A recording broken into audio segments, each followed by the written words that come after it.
In the heart of the woods, a chance encounter between a hunter and a bear took an unexpected turn. Initially gripped by fear, the hunter soon discovered that the bear was not a threat but instead begging him for assistance. What he did next is shocking. In the heart of the unforgiving woods, a lone hunter named Adam found himself in a dance with the unknown. The hunter's senses were heightened as he heard terrifying sounds echoing across the forest, crying eyes that seemed both inhuman and desperate. Despite the warning bells in his mind, curiosity overwhelmed fear and urged him forward. With each cautious step, he grew closer to the noises until he stumbled upon a scene that went far beyond terror. The bear lay before him in a clearing, not only trapped in a snare but tied with chains and barbed wire beyond recognition. Every movement caused the bear to cry out in pain. The hunter's pulse quickened as he stood face to face with the creature. On any other day, he would have been thrilled to have the opportunity to hunt a bear, but what he was witnessing wasn't hunting, it was pure torture. The bear was pleading for help. The hunter set aside his initial apprehension. Ignoring the lingering fear, he carefully approached the distressed bear. As he attempted to draw nearer, the bear lashed out with a powerful swipe, a desperate attempt to protect itself from what it perceived as another threat. Then Adam did something shocking. He lowered his hunting gear and weapons, the only defenses he had, and placed them on the ground. The act of disarming himself served as a kind gesture, a promise that he meant no harm. The bear gradually calmed. The poor creature had met enough hunters during its life to understand that they were only dangerous if they held items in their hands, and this human's hands were now empty. Its eyes now held a glimmer of recognition, a silent acknowledgement of the connection forming between them. But this didn't change the fact that Adam was putting himself in danger. Any sane person would refuse to get this close to such a large, unpredictable beast, and yet he couldn't seem to resist. The man who had taken up hunting as a pastime was now staring into the eyes of a creature that bore the scars of his sport, and it left him heartbroken. Working methodically, the hunter cut through the snare first, each strand resisting and unwilling to release its grip. The air was heavy with the scent of fear and the metallic tang of blood that stained the bear's fur. Every movement carried the weight of uncertainty and risk, but one by one, the chains clattered as they fell away. Adam then moved on to the barbed wire.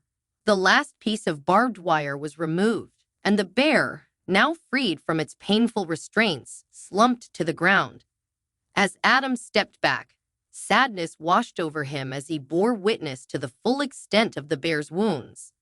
Its fur was marred by deep gashes, punctures where the barbed wire had bitten into its flesh, and the bear's limbs, once powerful and untamed, were bruised, swollen, and weakened. "Sorry this happened to you," were the only words he could offer. The creature, though weary and exhausted, responded by melting into Adam's touch. It was likely the only kindness it had been shown in a very, very long time. It took a few minutes before the bear was ready to move. Adam observed the animal struggle to rise but waited patiently. He wasn't going to leave it behind to fend for itself because other hunters would eventually come across the creature and not be as forgiving as him. And that was if the wild didn't get to the bear first. To his surprise, the bear trusted Adam and began to follow him back through the woods. As they approached his secluded cabin, Adam reached for his phone and dialed the number of a local wildlife clinic, pleading for urgent assistance. The clinic quickly dispatched a team to his location to assess the bear's condition. When the wildlife rescue team arrived, they immediately tranquilized the bear and carefully examined it. The team determined that it had likely been trapped in that agonizing manner for days, left to endure hunger, pain, and isolation. Infection had set in, and stitches were deemed necessary to prevent further complications. Without immediate intervention, there was a high probability that the bear could lose a limb. Together, they carefully loaded the bear onto a specialized transport vehicle and arrived at the clinic 30 minutes later. There, veterinarians and wildlife experts collaborated to provide the bear with the care it desperately needed. The wounds were cleaned, antibiotics administered, and stitches were applied with painstaking precision to close the gaping injuries.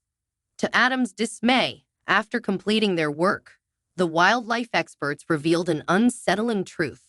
The bear they suspected was not an isolated victim. Over the past few weeks, there had been several reports coming in of other wildlife who had similar, if not identical, injuries. These were acts of cruelty likely being inflicted by the same person, an individual who enjoyed causing harm. The revelation that other animals had been subjected to the same fate infuriated Adam. The anger that welled up within him fueled his determination to not only save this bear but to actively seek justice for the crimes committed against innocent wildlife. One fateful night, Adam was abruptly awakened by a rustling sound outside his window. His senses heightened. He peered into the darkness and caught sight of a figure disappearing into the trees and reappearing like a phantom. Suddenly, the rustling sound ceased, and an eerie silence settled over the forest.